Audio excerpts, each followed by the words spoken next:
Salut à tous, c'est Rhino Bacon et on se retrouve pour une nouvelle vidéo sur Chat Story, petite histoire qui s'appelle L'ami du manoir qui a été écrit par Odienne. Donc on va voir ce que ça donne d'après l'image, c'est ouh là là.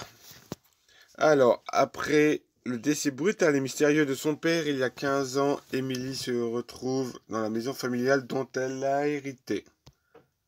Ok, je suis bien arrivé.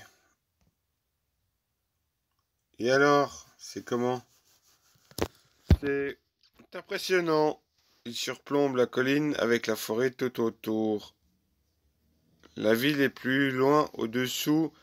Je pense la voir depuis une des fenêtres du manoir. Je vois. Ça ne te fait pas bizarre de revenir ici, après tout ce qui s'est passé?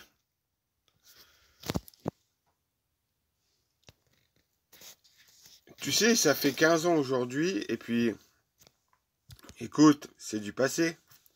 Je suis passé outre. C'est ma maison familiale. Je me dois d'y faire attention. D'accord, d'accord. Que fais-tu? Là, je sors les bagages de la voiture et... Et?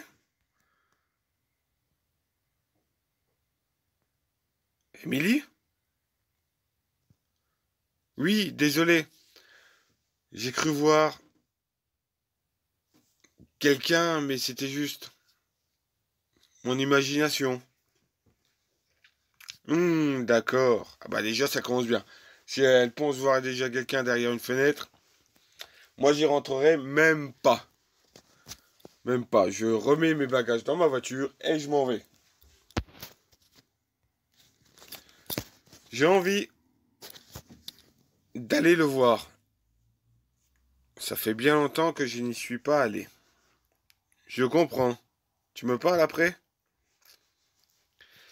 Derrière le manoir dépasse une croix. Le cimetière est petit et il n'y a qu'une seule tombe portant l'inscription à notre père bien-aimé, Jack. Émilie s'approche de la tombe et pose un bouquet de fleurs au pied de celle-ci.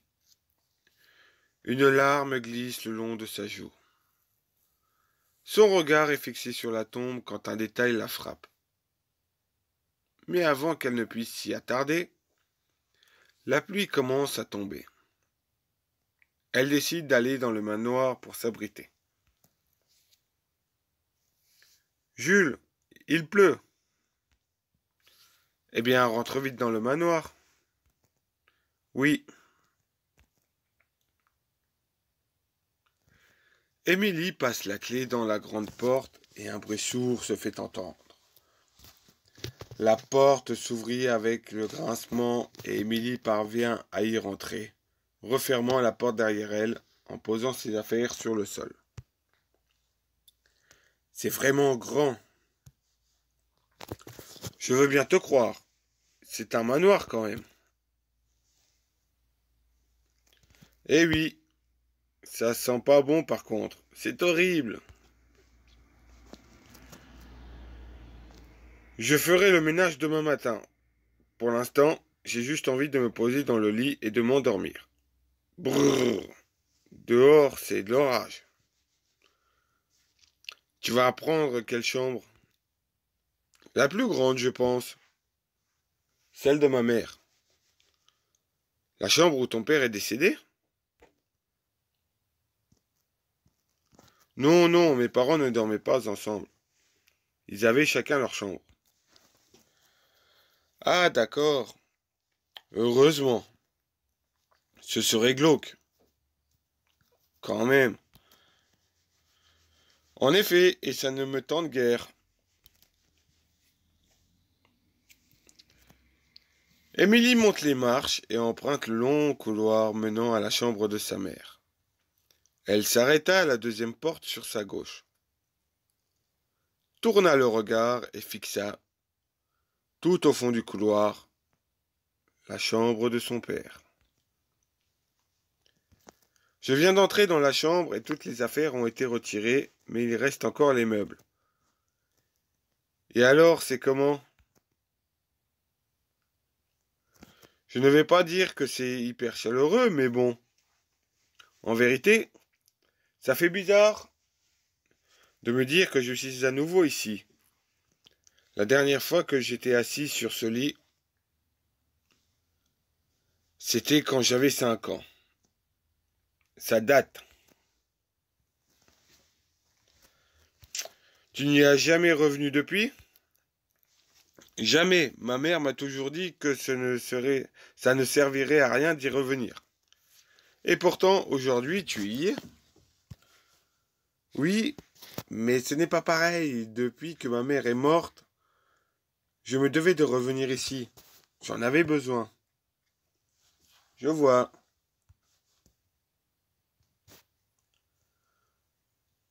Pourquoi ta mère me disait de ne pas revenir ici?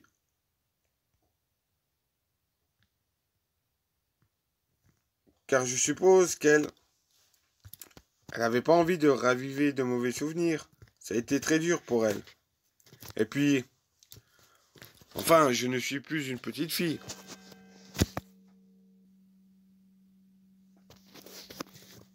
Aujourd'hui, je suis capable de passer outre.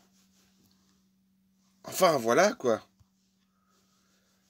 Bon, je te dis à demain. Je suis hyper fatigué. D'accord, à demain. Dors bien, ma chérie. Si ça ne va pas, je suis là. Je t'aime, Émilie. Émilie s'allonge sur le lit et observe le plafond. Elle ne met pas longtemps à s'endormir.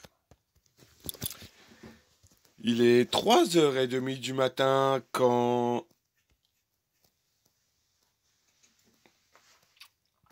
Jules. 15 minutes passent sans réponse. Jules?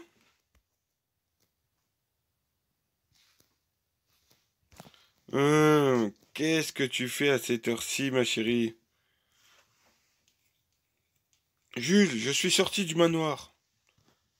Pourquoi donc? Il fait encore nuit. Pourquoi elle viendrait sortir du manoir? C'est qu'elle a vu quelque chose. Oui, il s'est passé un truc un peu chelou. Je ne sais pas. J'ai l'impression que quelqu'un a besoin de moi. Mon père a besoin de moi, Jules. Émilie, ton père est mort? De quoi parles-tu? Quelqu'un veut sa mort. Non! Non, Émilie. Ton père est mort à cause d'une crise cardiaque. Personne n'a voulu sa mort. Je t'en supplie, reprends-toi. Tu commences à me faire peur.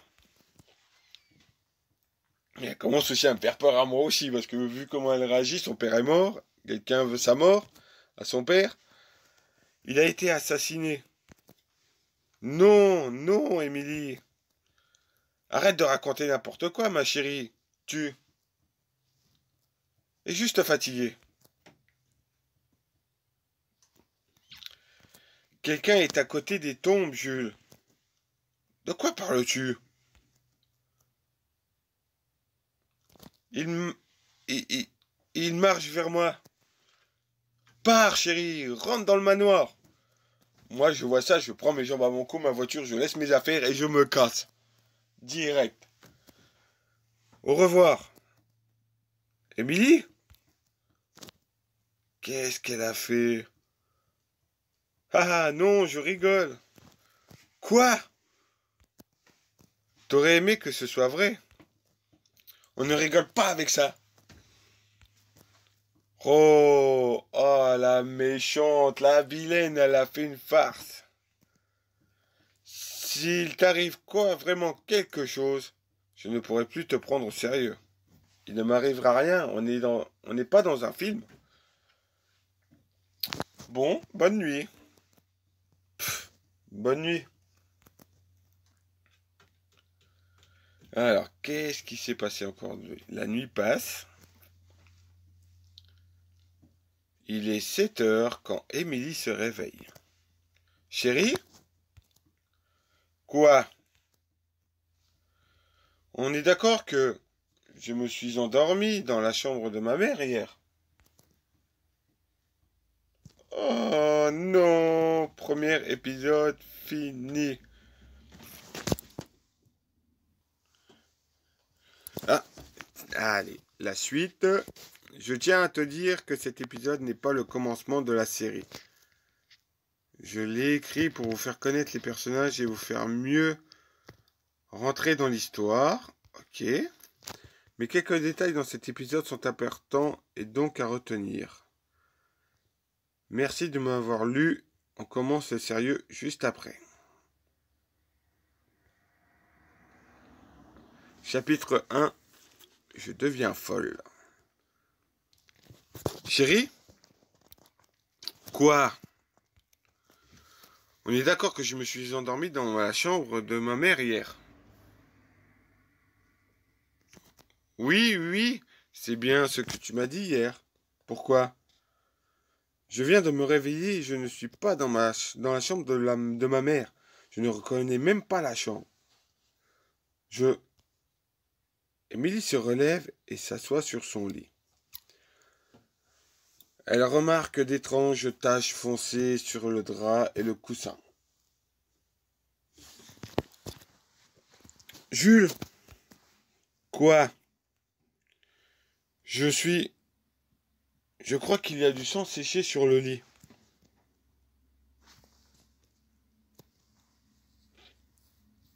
Ah, bah voilà.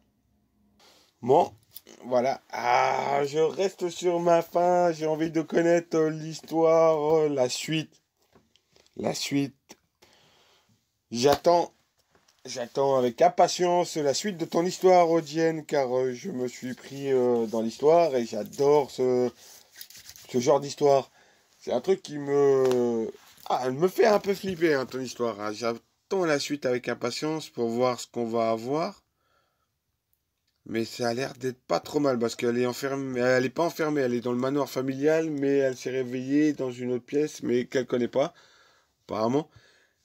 Et j'espère avoir le chapitre de bientôt, l'histoire. Voilà, mes amis, laissez-moi un commentaire, likez, partagez.